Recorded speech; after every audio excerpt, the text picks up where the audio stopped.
S کے voice کی جانب سے تمام دوستوں کو السلام علیکم۔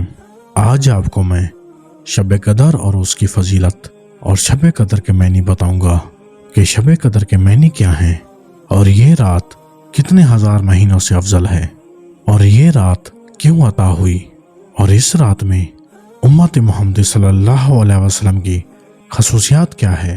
پہلی امتوں میں عابد کسے کہا جاتا تھا اور شب قدر کو مخفی کیوں رکھا گیا۔ ایک جھگڑا علم شب قدر سے محرومی کا سبب کیسے بنا اور لیلۃ القدر کی رات میں کون سا وظیفہ کرنے سے انسان کے تمام گناہ معاف کیے جاتے ہیں، انسان کے رزق اور اولاد میں اضافہ ہوتا ہے۔ ان تمام سوالات کے جوابات آپ کو اس ویڈیو میں بتاؤں گا۔ رمضان المبارک کی راتوں میں سے ایک رات شب قدر کہلاتی ہے جو بہت ہی قدر و منزلت اور خیر و برکت کی حامل رات ہے۔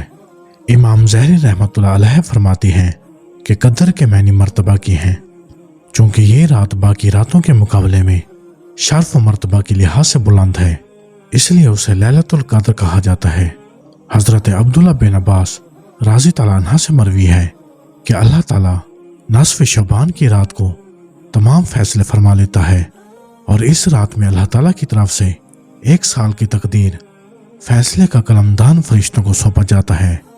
اس وجہ سے یہ لیلۃ القدر کہلاتی ہے۔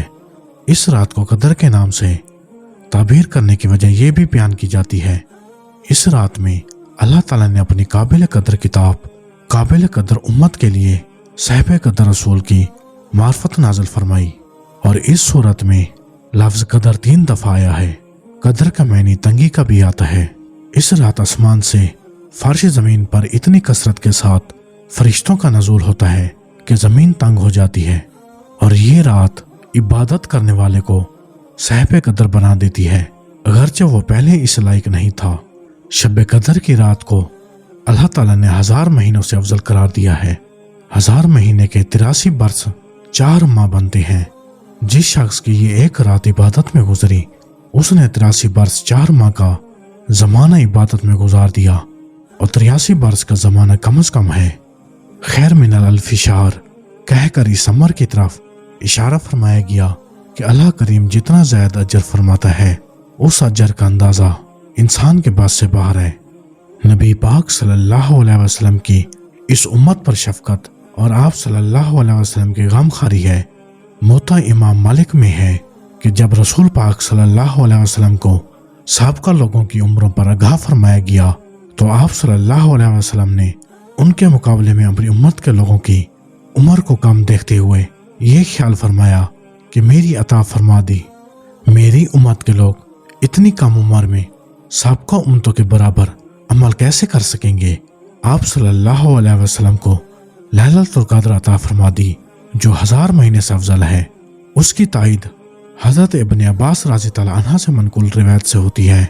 آپ صلی اللہ علیہ وسلم بارگاہ اقدس میں بنی اسرائیل کے ایک ایسے شخص کا تذکرہ کیا گیا جس نے 1000 ماہ تک اللہ تعالیٰ کی راہ میں جہاد کیا تھا، تو آپ صلی اللہ علیہ وسلم نے اس پر تعجب کا اظہار فرمایا اور اپنی امت کے لیے آرزو کرتے ہوئے جب یہ دعا کی کہ اے میرے رب، میری امت کے لوگوں کی عمریں کم ہونے کی وجہ سے نیک اعمال بھی کم ہوں گے، اس پر اللہ تعالیٰ نے شب قدر عنایت فرمائی۔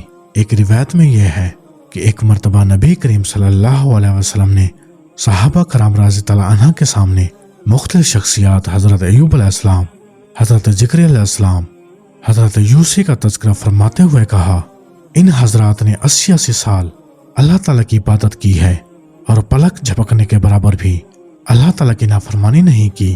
صحابہ کرام رضی اللہ عنہ کو ان برگزیدہ ہستیوں پر اکشایا۔ امام قرطبی رحمۃ اللہ علیہ لکھتے ہیں کہ اسی وقت جبریل آپ صلی اللہ علیہ وسلم کی بارگاہ اقدس میں حاضر ہوئے اور عرض کیا، اے نبی محترم صلی اللہ علیہ وسلم، آپ کی امت کے لوگ ان سابقہ لوگوں کی 80 سال عبادت کا رشک کر رہے ہیں، تو آپ کے رب نے آپ کو اس سے بہتر عطا فرما دیا۔ پھر سورۃ القدر کی تلاوت کی۔ اس پر رسول پاک صلی اللہ علیہ وسلم کا چہرہ اقدس سے کرتے مسرت سے چمک اٹھا۔ چنانچہ حضور پاک صلی اللہ علیہ وسلم کے طفیل یہ کرم فرمایا، اس امت کو لیلۃ القدر عنایت فرما دی اور اس کی عبادت کو 80 نہیں بلکہ 83 سال 4 ماہ سے بڑھ کر قرار دیا۔ لیلۃ القدر فقط آپ صلی اللہ علیہ وسلم کی امت کی خصوصیات ہے۔ امام جلال الدین سویتی رحمۃ اللہ علیہ حضرت انس رضی اللہ عنہ سے نقل کرتے ہیں کہ رسول پاک صلی اللہ علیہ وسلم نے فرمایا، یہ مقدس رات اللہ تعالیٰ نے فقط میری امت کو عطا فرمائی ہے۔ سب کو امتوں میں سے یہ شرف کسی کو بھی نہیں ملا۔ پہلی امتوں میں عابد اسے قرار دیا جاتا تھا جو 1000 ماہ تک اللہ تعالیٰ کی عبادت کرتا، لیکن نبی اکرم صلی اللہ علیہ وسلم کے صدقے میں اس امت کو یہ فضیلت حاصل ہوئی کہ ایک رات کی عبادت سے اس سے بہتر مقام حاصل کر لیتی ہے۔ سب کو امتوں کا عابد وہ شخص ہوتا ہے جو 1000 ماہ تک اللہ تعالیٰ کی عبادت کرتا تھا، لیکن ان کے مقابلے میں اللہ تعالیٰ نے اس امت کے افراد کو یہ شب قدر عطا کر دی جس کی عبادت اس 1000 ماہ سے بہتر قرار دی گئی۔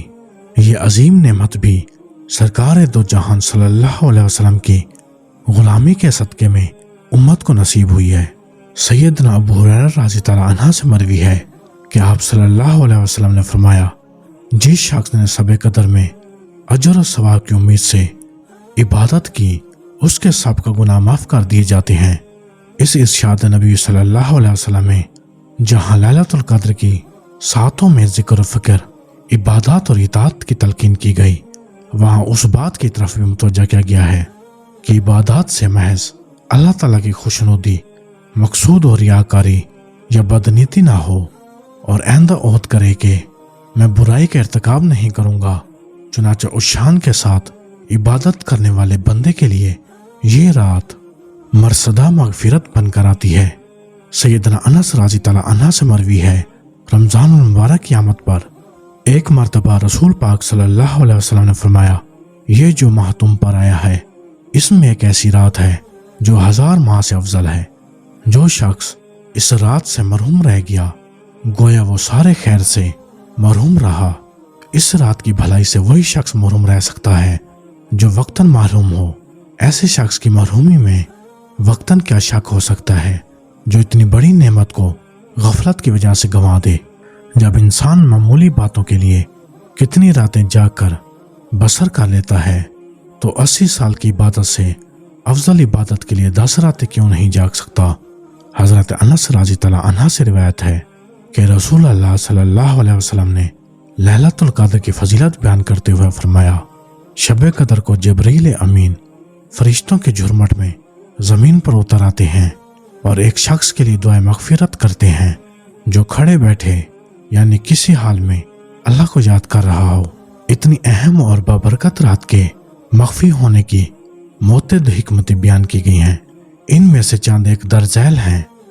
دیگر اہم مخفی امور مثلاً اسم اعظم جمعہ کے روز قبولیت دعا کی گھڑی کی طرح اس رات کو بھی مخفی رکھا گیا۔ اگر اسے مخفی نہ رکھا جاتا تو عمل کی راہیں مسدود ہو جاتی اور اسی رات کے عمل پر اکتفا کر لیا جاتا۔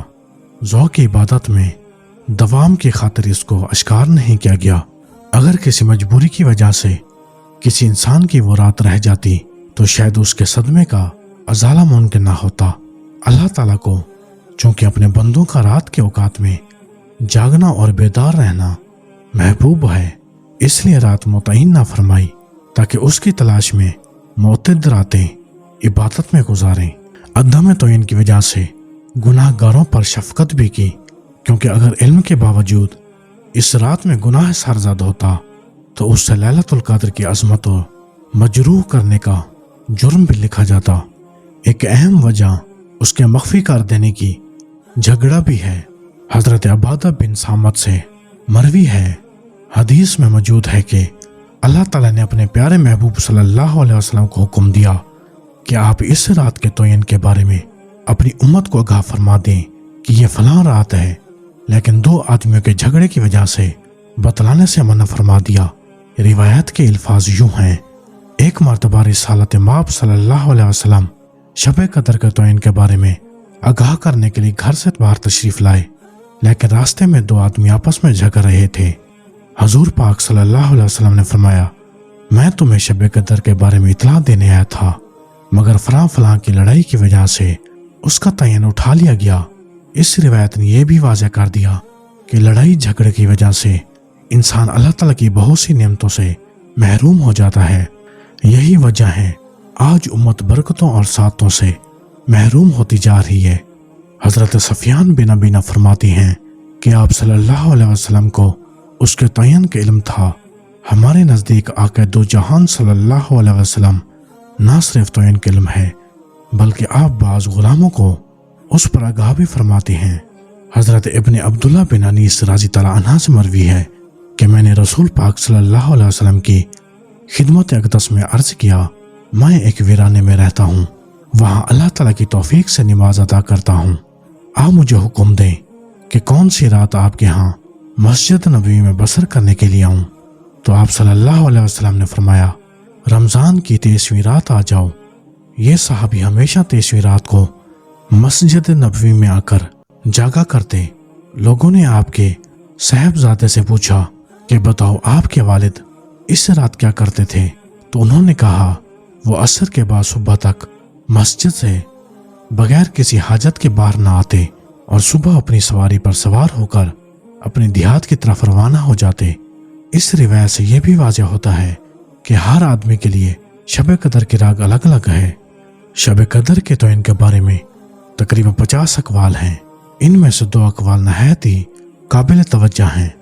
رمضان المبارک کے آخری عشرہ کی طاق راتوں میں سے ایک ہے۔ حضرت عائشہ صدیقہ رضی اللہ عنہا سے مروی ہے کہ رسالت مآب صلی اللہ علیہ وسلم نے فرمایا، لیلۃ القدر کو رمضان کے آخری عشرہ کی طاق راتوں میں تلاش کرو، چونکہ اعتکاف کا مقصد بھی تلاش لیلۃ القدر ہے، اس لیے ان آخری ایام کے اعتکاف سنت قرار دیا گیا۔ نبی اکرم صلی اللہ علیہ وسلم کو جب تک اللہ نے اس شب قدر کی تعین سے آگاہ نہیں فرمایا تھا، آپ صلی اللہ علیہ وسلم اس کی تلاش کے لیے پورا رمضان اعتکاف کرتے تھے، لیکن جب آگاہ فرما دیا گیا تو وصال تک صرف آخری عشرہ کا اعتکاف کرتے تھے۔ رمضان المبارک کی 27ویں شب قدر ہے۔ جمہور علماء اسلام کی یہی رائے ہے۔ امام قرطبی رحمۃ اللہ علیہ فرماتی ہیں، علماء کا شب قدر کی تعین کے بارے میں اختلاف ہے۔ علماء کی اکثریت کی رائے یہ ہے کہ طاق راتوں میں سے 27ویں رات ہے۔ حضرت زوبن جیسے رضی اللہ عنہ کہتے ہیں کہ میں نے حضرت ابی بن کعب رضی اللہ عنہ سے کہا کہ حضرت عبداللہ بن مسعود رضی اللہ عنہ کا قول ہے کہ جو شخص پورا سال عبادت کرے گا وہ شب قدر کو پالے گا۔ حضرت ابی بن کعب رضی اللہ عنہ نے یہ سن کر فرمایا کہ حضرت عبداللہ بن مسعود رضی اللہ عنہ جانتے ہیں کہ شب قدر رمضان کی آخری راتوں میں سے ہے اور وہ 27ویں رات ہے، لیکن آپ نے اس کا ذکر اس لیے کر دیا گیا کہ لوگ فقط انہی راتوں کو ہی نہ جاگیں بلکہ پورا سال عبادت کریں، اور اس کے بعد حلف اٹھا کر کہا کہ وہ رات 27ویں ہے۔ میں نے پوچھا آپ یہ کیسے کہہ رہی ہیں؟ انہوں نے فرمایا کہ رسالت مآب صلی اللہ علیہ وسلم نے جو اس کی علامت بیان فرمائی ہے وہ اسی رات میں پائی جاتی ہے۔ سیدنا عبداللہ بن عباس رضی اللہ عنہ 27ویں کو شب قدر قرار دیتے ہوئے 3 دلیلیں بیان کیا کرتے تھے، جس کو امام راضی رحمۃ اللہ علیہ نے اپنے الفاظ میں یوں بیان کیا گیا، لفظ لیلۃ القدر کے 9 حروف ہیں اور اس کا تذکرہ 3 دفعہ ہوا ہے۔ وہ مجموعہ 27 ہوگا۔ سورہ القدر کے کل 30 الفاظ ہیں جس کے ذریعے شب قدر کے بارے میں بیان کیا گیا ہے، لیکن اس صورت میں جس لفظ کے ساتھ اس رات کی طرف اشارہ کیا گیا وہی ضمیر ہے، اور یہ لفظ اس صورت کا 27واں لفظ ہے۔ صورت کے کل کلمات 30 ہیں اور ان میں ہی 27واں کلمہ ہے۔ حضرت ابن عباس رضی اللہ عنہ سے شب قدر کے تعین کے بارے میں سوال کیا تو انہوں نے فرمایا، اللہ تعالیٰ کو طاق عدد پسند ہیں، طاق عددوں میں سے بھی 7 کے عدد کو ترجیح حاصل ہے، کیونکہ اللہ تعالیٰ نے اپنی کائنات کی تخلیق میں 7 کے عدد کو نمایاں کیا ہے، مثلا 7 آسمان، 7 زمین، ہفتہ کے دن 7، طواف کے چکر 7 وغیرہ۔ اور شب قدر کا وظیفہ کیسے کیا؟ حضرت عائشہ صدیقہ رضی اللہ عنہا سے مروی ہے کہ میں نے رسالت مآب صلی اللہ علیہ وسلم سے عرض کیا کہ شب قدر کا کیا وظیفہ ہونا چاہیے، تو آپ صلی اللہ علیہ وسلم نے ان الفاظ کی تلقین فرمائی، اے اللہ تو معاف کر دینے والا اور معافی کو پسند فرمانے والا ہے، پس مجھے بھی معاف کر دے استغفر ربی وتوب الہی، یہ دو الفاظ پڑھنے سے انسان کے گھر میں برکت اور رزق کی تنگی دور ہو جاتی ہے اور اولاد اور مال میں اضافہ ہو جاتا ہے۔ میرے عزیز دوستو، آج کی ویڈیو میں بس اتنا ہی۔